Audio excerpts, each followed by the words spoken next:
పల్నాడు జిల్లా మాచర్లో అమానుష ఘటన చోటు చేసుకుంది. నీళ్ళివ్వమని ఇంటి ముందుకు వచ్చినటువంటి ఒక వ్యక్తి అదే ఇంట్లో మహిళపై అఘాయిత్యానికి పాల్పడ్డాడు. ఆ మహిళ పంచాయతీరాజ్ డిపార్ట్మెంట్లో అటెండర్గా పనిచేస్తుందట. అయితే ఆ మహిళపై అఘాయిత్యానికి పాల్పడమే కాకుండా ఆ మహిళని తన ప్రైవేట్ పార్ట్స్ పైన రాడ్తో కూడా దాడి చేశాడు ఆగాంతకుడు. ఈ సంఘటన జరిగింది పల్నాడు జిల్లాలో. పల్నాడు జిల్లా మాచర్లో ఓ ఇంటి ఎదుటికి వచ్చినటువంటి ఒక వ్యక్తి కొంచెం తాగడానికి నీళ్ళు ఇవ్వండి అమ్మ అని అడిగాడు. అంతలోనే మహిళ నీళ్ళు తీసుకోవడానికి వెళ్ళేసరికల్లా ఇంట్లో చొరబడి ఆ మహిళ మెడపై కత్తి పెట్టి అఘాయిత్యానికి పాల్పడ్డాడు. ఆ మహిళ ఎంత అరిచినా గగ్గోలు పెట్టినా వినిపించుకోలేదు. పైపెచ్చు ఆ మహిళ ప్రైవేట్ పార్ట్స్ పైన ఐరన్ రాడ్తో దాడి చేసి చాలా దారుణంగా ప్రవర్తించాడు. అనంతరం అటు వెంటనే చుట్టుపక్కల స్థానికులు గమనించినటువంటి ఆ సిచ్యువేషన్ నుంచి ఆ మహిళ నరసరావుపేట మహిళ ఆసుపత్రికి తరలించారు. అటు నిందితుడి కోసం ప్రస్తుతానికి గాలింపు చర్యలు కొనసాగుతున్నాయి. ఈ సంఘటన ఏకంగా ఎమ్మెల్యే జూలకంటి బ్రహ్మానందరెడ్డి వరకు చేరింది.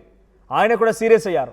నిందితుడిని కఠినంగా శిక్షించాలని చెప్పి ఐజీ త్రిపాఠిని ఎమ్మెల్యే కోరినట్టు తెలుస్తోంది. నీళ్ళివ్వమని అడుగుతూ వచ్చినటువంటి ఆ వ్యక్తి నమ్మి సరే కొంచెం దాహం అంటున్నాడు, రోడ్డున పోతున్నాడు కదా అని చెప్పి కొంచెం నీళ్ళిద్దామని ఆలోచన చేసిన ఆ మహిళ పైనే చాలా దారుణంగా అఘాయిత్యానికి పాల్పడ్డాడు నిందితుడు. నిందితుడి కోసం ఇప్పుడు పోలీసు యంత్రాంగం గాలింపు చర్యలు చేపడుతోంది. ఆయన్ని కఠినంగా శిక్షించాలని కూడా ఎమ్మెల్యే అటు ఐజీ వరకు ఇన్ఫర్మేషన్ పాస్ చేశాడు. మా ప్రతినిధి సాయి ఉన్నారు. సాయి, ఆ మహిళ ఒంటరిగా ఉంది ఆ సమయంలో, ఆ చుట్టుపక్కల ఎవరు గమనించలేదా? ఇంతకీ ఆ నిందితుడు ఎవరు? నిందితుడి కోసం పోలీసు ఎటువంటి గాలింపు చర్యలు చేపడుతున్నారు? మనోజ్, మహిళ అయితే ఒంటరిగానే నివసిస్తుంది. అది సత్తెనపల్లికి సంబంధించినటువంటి మహిళ అయితే ఉద్యోగరీత్యా మాచర్లో ఉంటూ ఉద్యోగం చేసుకుంటున్నాం. ప్రభుత్వ ఉద్యోగం అవడంతో మాచర్లలో ఉద్యోగం రావడం జరిగింది. 32 సంవత్సరాల కలిగినటువంటి ఆమె ఆ ఉద్యోగం చేసుకుంటూ మాచర్లోనే ఉంటుంది. అయితే రాత్రి సమయం అవడంతో ఎవరు కూడా రోడ్డు పైన లేరనే విధంగా తెలుస్తుంది. 50 సంవత్సరాలు అంటే 45 నుంచి 50 సంవత్సరాల వయసు కలిగినటువంటి వ్యక్తి వచ్చి డోర్ కొట్టడంతో ఆమె డోర్ తీయడం జరిగింది. ఆ డోర్ తీయగానే వెంటనే అతను అమ్మ దాహంగా ఉంది, కొంచెం వాటర్ కావాలనే విధంగా కూడా అడిగినట్లు కూడా బాధితురాలు అయితే చెప్తున్నారు. ఈ లోపు లోపలికి వెళ్ళి వాటర్ తీసుకొని వచ్చే లోపే అతను లోపలికి ఎంటర్ అవటం, వెనక నుంచి ఆమె చేతుల్ని గట్టిగా కట్టేయడం జరిగిందనే విధంగా కూడా చెప్తున్నటువంటి పరిస్థితి ఉంది. ఆ తర్వాత ఆమెని ఏదైతే లైంగిక దాడికి పాల్పడినటువంటి నేపథ్యం, ఆ తర్వాత ఆమె అయితే తప్పించుకునేటటువంటి ప్రయత్నంలో భాగంగా తనకు వ్యాధి ఉంది, ఎయిడ్స్ వ్యాధి ఉంది అనే విధంగా చెప్పినటువంటి పరిస్థితుల్లో తీవ్ర ఆగ్రహానికి గురవటం, ఆమెని తీవ్రంగా జనాంగాలు ఏవైతే వాటిపైన ఒక రాడ్డుతో దాడి చేసి అక్కడి నుంచి పరారైపోయాడు. అయితే దానికి సంబంధించినటువంటి దానిపైన ప్రస్తుతం పోలీసులు అయితే దగ్గరలో ఉన్నటువంటి సీసీటీవీ ఫుటేజీలను పరిశీలిస్తున్నారు. అయితే సీసీటీవీ ఫుటేజీల్లో కొన్ని అక్కడ దూరంగా ఉన్నటువంటి నేపథ్యంలో ఇదంతా కూడా రికార్డు కానటువంటి పరిస్థితి ఉంది. అయితే ఆ లైన్లో ఉన్నటువంటి మరికొన్ని సీసీటీవీ ఫుటేజీలను కూడా ప్రస్తుతం అయితే పోలీసులు పరిశీలిస్తున్నారు. ప్రస్తుతానికి బాధితురాలు గుంటూరు ప్రభుత్వ ఆసుపత్రిలో చికిత్స పొందుతుంది. వైద్యులు అయితే ఎలాంటి ప్రాణహాని లేదు అనే విధంగా చెప్తున్నారు. కాకపోతే పోలీసులు పూర్తి స్థాయిలో ఆమె ఆరోగ్య పరిస్థితి నిలకడగా అయ్యే వరకు హాస్పిటల్లోనే ఉంచాలనే విధంగా కోరుతున్నటువంటి నేపథ్యంలో వైద్యులు అయితే ప్రస్తుతం గుంటూరు ప్రభుత్వ ఆసుపత్రిలో ఉంచడం జరిగింది. పూర్తి స్థాయిలో బాధితురాల నుంచి కూడా స్టేట్మెంట్ రికార్డు చేస్తున్నారు. అంటే ఏ సమయంలో రావడం జరిగింది, గతంలో ఆ వ్యక్తిని ఏమైనా చూడటం జరిగిందా అనే విధంగా పోలీసులు అడిగితే ఎక్కడ చూడలేదు అనే విధంగా చెప్తున్నారు. స్థానికులు కూడా కొన్ని ఆధారాలు చెప్పినప్పటికీ ఆ వ్యక్తి స్థానికంగా ఉన్నటువంటి వ్యక్తి కాదు, అక్కడి నుంచో వచ్చినటువంటి వ్యక్తి అనే విధంగా చెప్తున్నారు. అయితే ఇక్కడ ఒక అనుమానం పోలీసులు వ్యక్తం చేస్తున్నటువంటి పరిస్థితులు ఉన్నాయి. మహిళ ఒంటరిగా ఉంటుందనే విధంగా గమనించే ఈ అఘాయిత్యానికి పాల్పడినటువంటి పరిస్థితులు ఉన్నాయన్నటువంటి కోణంలో దర్యాప్తు చేస్తున్నారు. ఒకవేళ ఆ విధంగా గమనిస్తే మాత్రం అతను స్థానికుడై ఉండాలి, ఈ మహిళ ఒంటరిగా ఉండేటటువంటి పరిస్థితి ఉంటుందనే విధంగా కూడా అంతా అబ్జర్వేషన్ చేసినటువంటి పరిస్థితుల్లోనే ఇలాంటి ఘాతుకానికి పాల్పడ్డారా అనే కోణంలో కూడా ప్రస్తుతానికైతే దర్యాప్తు జరుగుతుంది. అయితే ఈ అంశం పైన జరిగినటువంటి సంఘటన వెంటనే మాచర్ల ఎమ్మెల్యే జూలకంటి బ్రహ్మానందరెడ్డి దృష్టికి వెళ్లడంతో ఆయన కూడా సీరియస్ అయినటువంటి పరిస్థితి ఉంది. వెంటనే గుంటూరు ఐజీకి, పల్నాడు జిల్లా ఐజీకి కూడా ఫోన్ చేయడం జరిగింది. దీనిపైన సీరియస్ గా యాక్షన్ తీసుకోవాలి, నిందితుడిని వెంటనే అరెస్ట్ చేయాలనే విధంగా కోరడంతో ఐజీ కూడా ఎస్పీతో మాట్లాడి కొంతమంది సిబ్బందిని కూడా అక్కడికి పంపించారు. ప్రస్తుతం అయితే ఒక టీం అయితే పూర్తి స్థాయిలో ఈ వ్యక్తి ఎవరు ఏంటి అనే కోణంలో అయితే దర్యాప్తు చేస్తున్నారు. ప్రస్తుతానికి ఆ బాధితురాలకి వైద్యం అందించడంతో పాటు పూర్తి స్థాయిలో వైద్యులు అయితే పోలీసులు ఆ నిందితుడు ఎటువైపు నుంచి రావడం జరిగింది, ఎటు వెళ్ళాడనే కోణంలో అయితే దర్యాప్తు చేస్తున్నారు. మనోజ్ రైట్. సో ఇప్పుడు నిందితుడికి సంబంధించి సీసీటీవీ ఫుటేజ్ కానీ అక్కడ ఏదైనా చుట్టుపక్కల పరిసర ప్రాంతాలు స్థానికంగా ఉండేటువంటి విషయం కానీ, అంటే తను ఒంటరిగా ఉంటున్న విషయం పక్కాగా నిందితుడు రెక్కి నిర్వహించే నిర్వాకానికి పాల్పడ్డా?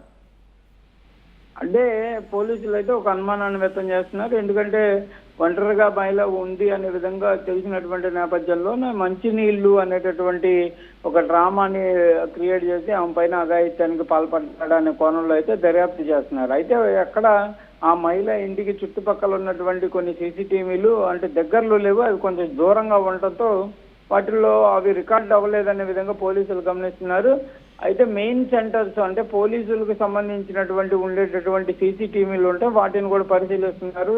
నిన్న రాత్రి సమయంలో జరిగింది కాబట్టి కొంత మాచర్ల ఏరియాలో కొంతవరకు సీసీటీవీ ఫుటేజ్ అనేది ఎక్కువగా అవైలబుల్ ఉండేటటువంటి పరిస్థితులు ఉండవు. ఓన్లీ పోలీసులకు సంబంధించినటువంటి ఏర్పాట్లు చేసినాయి కానీ, లేకపోతే ఏదైనా షాపింగ్ కాంప్లెక్స్లు కానీ లేకపోతే హోటల్స్కి సంబంధించిన వాటిల్లోనే ఉంటాయి. అలాంటి వాటికి సంబంధించినవి కూడా గమనిస్తున్నటువంటి పరిస్థితి ఉంది.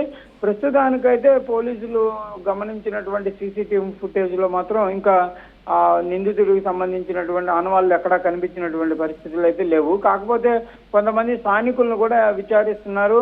ఎవరన్నా ఆ సమయంలో చూసినటువంటి పరిస్థితి ఉందా, ఆ మహిళ పెద్దగా ఆరోపించినటువంటి నేపథ్యంలో అతను పాడిపోయినటువంటి పరిస్థితి ఉంది కాబట్టి ఎవరన్నా గమనించినటువంటి అంశాలు ఉన్నాయా అనే కోణంలో కూడా దర్యాప్తు అయితే జరుగుతుంది. మరి స్థానికంగా ఈ మహిళ ఒంటరిగా ఉండేటటువంటి పరిస్థితి ఉంది అనేది కొంతమందికే తెలిసేటటువంటి అవకాశాలు ఉంటాయి. అంటే రెగ్యులర్గా గమనించేటటువంటి వ్యక్తులు లేకపోతే 1-2 రోజులు అబ్జర్వేషన్ చేసేటటువంటి వాళ్ళకు మాత్రమే తెలిసేటటువంటి అవకాశాలు ఉంటాయి కాబట్టి అలాంటి దర్యాప్తు కూడా జరుగుతున్నటువంటి పరిస్థితుల్లోనే ప్రస్తుతానికైతే మాత్రం స్థానికులు మాత్రం ఆ వ్యక్తి ఆనవాళ్ళు అవన్నీ చెప్పి స్థానికులు అయ్యి ఉండకపోవచ్చు అనేటువంటి వ్యక్తం చేస్తున్నారు. ఏదైనా పోలీసులు అయితే వేగంగానే దర్యాప్తు చేస్తున్నట్లు తెలుపుతున్నారు. ప్రస్తుతం మాచర్ల నుంచి ఒక ఇన్వెస్టిగేషన్ టీం కూడా గుంటూరు జీజీహెచ్కి రావడం జరిగింది. దీనికి సంబంధించి మహిళ దగ్గర నుంచి కూడా పూర్తి స్థాయిలో దర్యాప్తుకు సంబంధించినటువంటి అంశాలన్నీ కూడా వాళ్ళు అడిగి తెలుసుకుంటున్నారు. ప్రస్తుతానికైతే వైద్యం అందుతుంది. దాంతోపాటు ఒక క్లూస్ టీం ఇక్కడ పనిచేస్తుంది. దాంతోపాటు మాచర్లలో డిఎస్పీ ఆధ్వర్యంలో కూడా ఒక క్లూస్ టీం అయితే అక్కడ తిరుగుతున్నట్లు కూడా తెలుస్తుంది. అనుమానితులు ఎవరైతే ఉంటారో వాళ్ళని సాయంత్రం అదుపులోకి తీసుకుంటామనే విధంగా పోలీసులు చెప్తున్నారు. Thank you Sai. సో మొత్తంగా పల్నాడు జిల్లా మాచర్లో ఈ దారుణం జరిగింది.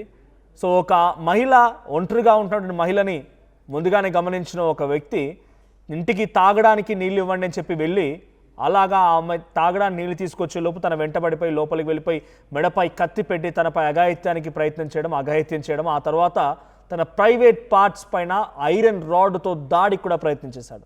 సో దీంతో ఆ మహిళ పూర్తిగా దెబ్బలతో లేకపోతే అఘాయిత్య సంఘటనతో ఒక్కసారిగా అస్వస్థతకు గురైంది. సో తనని గమనించిన కొంతమంది స్థానికులు వెంటనే నరసరావుపేట ఆసుపత్రికి తరలించారు.